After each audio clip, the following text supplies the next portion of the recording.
we're back at the Homeowners Tree Care Clinic, and we're visiting with Melissa Pearson, and she's with the Oklahoma Department of Forestry Services. And Melissa, thank you for showing us today. You're actually going to show us how to choose a good tree.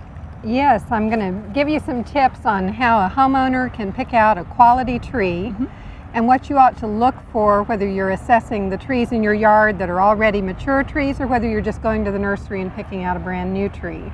Okay. These are some of the things that I hope every person who buys a tree in Oklahoma will look for when you're selecting tree stock. This tree in a 2-gallon pot has a couple of structural problems that we wanted to mention that don't make it a very good candidate for your yard. The first thing you notice is that the trunk of the tree is split into 2 codominant stems. Each one is about the same diameter, about the same height. If you were to make a choice and prune one or the other, you would easily lose 50% of the tree. So it would be a really difficult tree to prune in order to make it eventually have just one trunk. The other thing that I'm sure you can see is that the trunk is crooked. And so it takes off at an angle and will never straighten up and be a really great looking tree. And sometimes people are misinformed and they're told that a tree that's crooked will straighten up later in life. But of course we know that once the wood has formed, it's always going to be a crooked or a bent tree. As the tree gets larger in diameter, that may not be as noticeable, but it won't change once it becomes wood. So here we have a codominant tree that we wouldn't choose for that reason.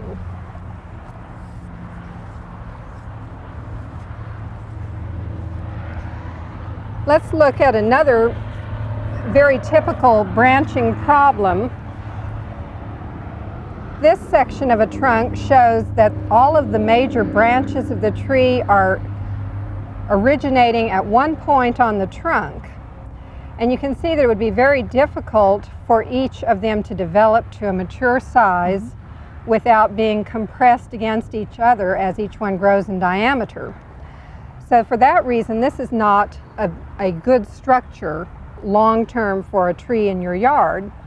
You can see that the dominant stem, the largest one here, is now a little bit off-center from the main trunk, and that you would have a hard time pruning this tree to get a straight trunk out of it as it's formed now.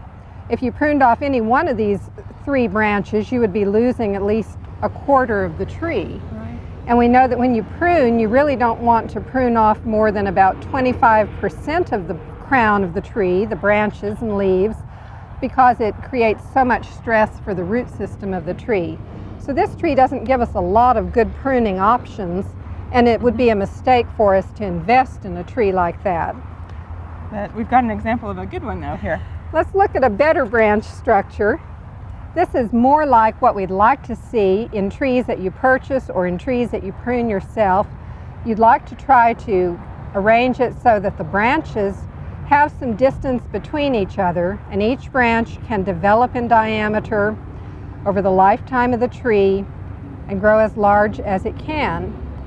And you can achieve that by allowing about 8 to 10 inches of space between the branches you decide to leave on your tree.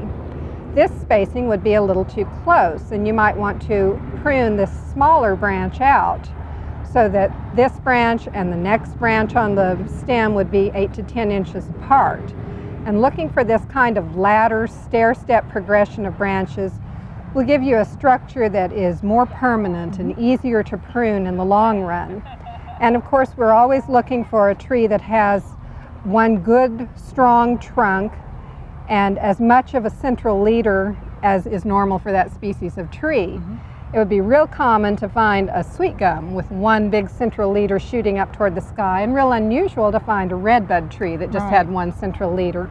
But you can always look for a tree that has been trained and pruned in the nursery so that it has 3 to 4 feet of clear trunk before the major branches come out of the trunk. That's good.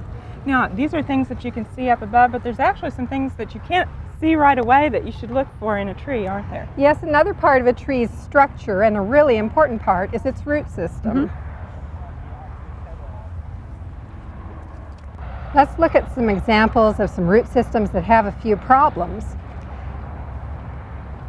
This is a root system that is obviously circling and constricted, it was grown in a root control bag, also called a grow bag, which can be a very good system for developing a healthy root system. Unfortunately, this sample was in that grow bag for too long a time, and it developed circling roots that became large and woody.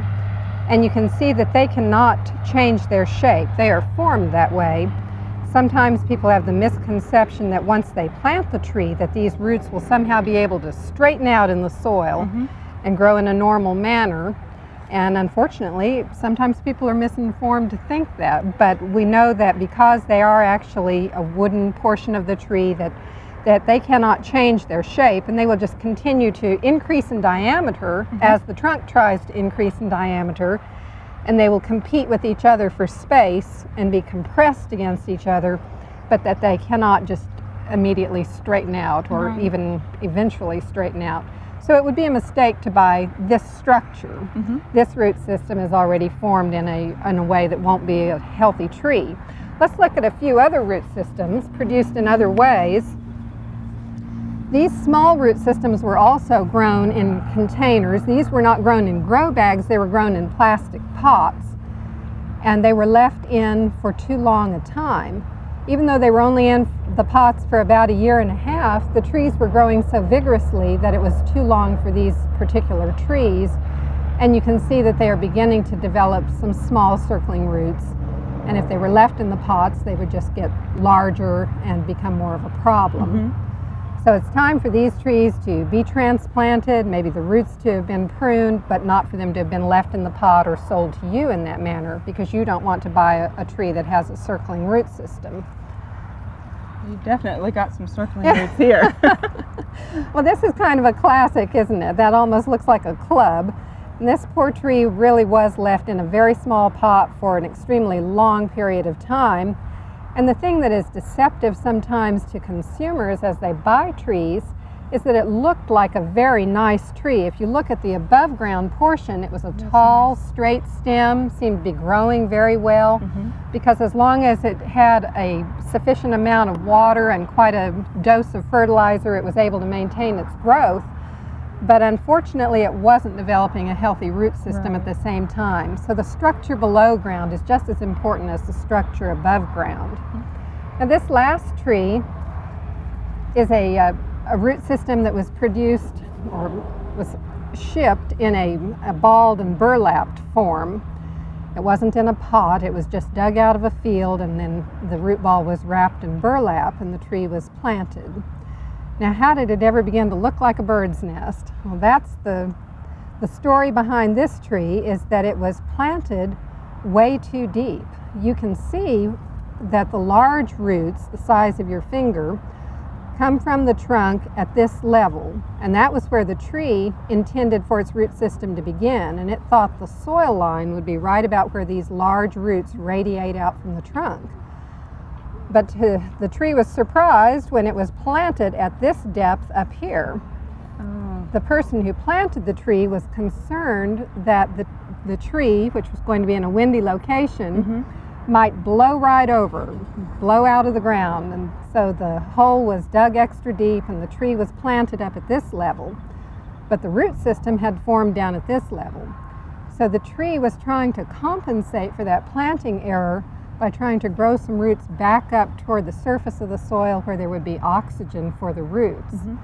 Unfortunately, even though it tried really hard, it wasn't able to grow a big enough root system fast enough to overcome the rate at which it was suffocating. So the tree did go ahead and die because it was planted too deep.